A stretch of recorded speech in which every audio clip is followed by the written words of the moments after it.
Oui, alors la magie d'hiver est vraiment formidable ici. On a vraiment un paysage givré euh, et c'est beaucoup plus tranquille que l'été.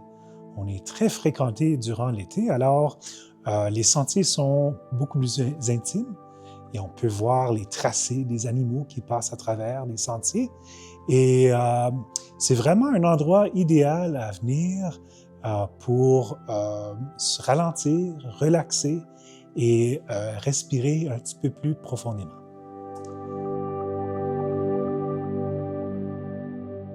Alors ici à Elk Island, il y a au-dessus de 60 km de sentiers. Alors on peut faire de la promenade à pied ou en raquette et on peut trouver des animaux. Alors on a une variété d'animaux sauvages qui sont ici, qui appellent Elk Island chez eux. Alors, on a des bisons, on a des wapitis, des chevreuils, des orignaux. Beaucoup d'oiseaux migrateurs viennent au parc. On a des hiboux. Il y a beaucoup de photographes qui viennent chercher nos hiboux. Et oui, on est vraiment reconnu pour notre harde de bison. On a deux sortes de bisons, les bisons des plaines et les bisons des bois. Le parc national Elk Island a été créé en 1906 en guise de conserver une harde de wapitis. Et puis, étant donné que le parc était complètement clôturé, le gouvernement canadien a procuré une harde de bisons du Montana, des États-Unis, et on les a gardés ici au parc pendant qu'ils construisaient le parc national Buffalo, tout près de Wainwright en Alberta. Alors, il y a plusieurs bisons qui ont resté ici au parc et voilà, c'était le début de l'histoire de conservation de la harde la plus importante des bisons en Amérique du Nord. Le meilleur conseil pour observer les bisons ici, c'est de toujours garder une distance de 100 mètres quand on est à l'extérieur du véhicule, étant donné que les bisons sont très imprévisibles et peuvent être dangereux. Surtout des mères avec des petits-enfants. Bisons, c'est... ouais. Alors c'est possible de voir les bisons un peu partout dans le parc. C'est au crépuscule et à l'aube où est-ce que les animaux sauvages, tels que les bisons, sont les plus actifs dans le parc et où est-ce qu'on peut les observer. Alors, et en hiver, c'est vraiment un temps parfait à voir les bisons puisque les arbres sont tous dénudés et on peut voir la forêt davantage.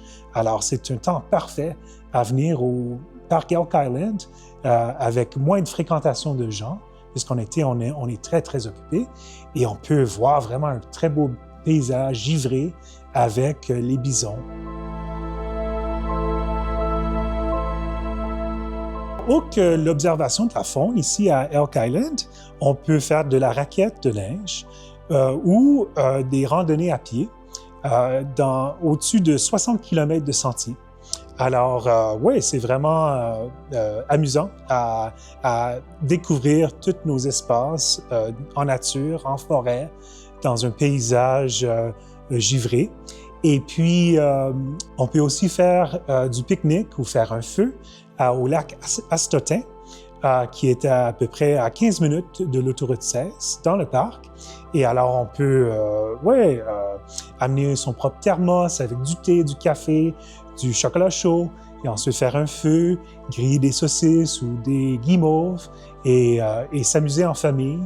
En hiver, bien se vêtir. Je recommande de porter quelques couches de vêtements et puis se garder au chaud et toujours regarder à la météo pour voir si vous avez besoin des souliers avec des crampons parce que ça peut glisser en hiver aussi. Alors ça, c'est des activités aussi. Il y a beaucoup de photographes qui viennent en hiver pour prendre des photos du paysage et de la faune. On est désigné comme un sanctuaire de ciel étoilé, étant donné qu'on est loin de la ville, loin des lumières de la ville. Alors, on est devenu très, très populaire pour venir voir les aurores boréales ou le ciel étoilé en général. Alors, c'est quelque chose qui a eu beaucoup de popularité récemment. Alors, lorsqu'il y a des aurores boréales, on peut être très fréquenté, et il peut y avoir de grands embouteillages. Alors, on recommande plutôt d'aller au parc provincial Blackfoot Cooking Lake, qui est justement au sud-est du parc, et au parc provincial Lac Miquelon. Alors, on est dans le secteur UNESCO des collines des Castors ici, et puis il y a de très bons parcs provinciaux alentours qu'on peut aussi voir le ciel étoilé. Le parc national Elk Island a une très grande connexion avec les communautés autochtones. Et puisqu'il y a une histoire de millénaires avec les nations autochtones ici à Elk Island, étant donné que l'histoire des bisons et du peuple autochtone sont tellement liés profondément. Alors, c'est un endroit, c'est un paysage culturel vivant ici à Elk Island qui est très important pour les nations autochtones. Au centre d'accueil Wakatowin, au Parc national Elk Island, nous avons une très bonne exposition avec une couverture étoilée qui a été créée pour le centre d'accueil.